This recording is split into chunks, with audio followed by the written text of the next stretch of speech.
सुख करता तूच दुःख हरता अवघ्या दिनांच्या नाथा बाप्पा मोरया रे बाप्पा मोरया रे चरणी ठेवी तो माथा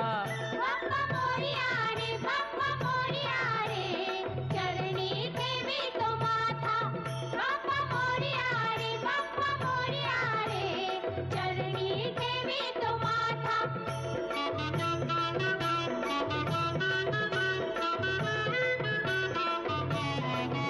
पहा झाले पुरे एक वर्ष होतो वर्षान एकदा हर्ष गोड अन्नाचा होतो रे स्पर्श घ्यावा संसाराचा परामर्श पुऱ्या वर्षाची साऱ्या दुःखाची वाचावी कशी मी गाथा बाप्पा मोरया रे बाप्पा मोरया रे चरणी ठे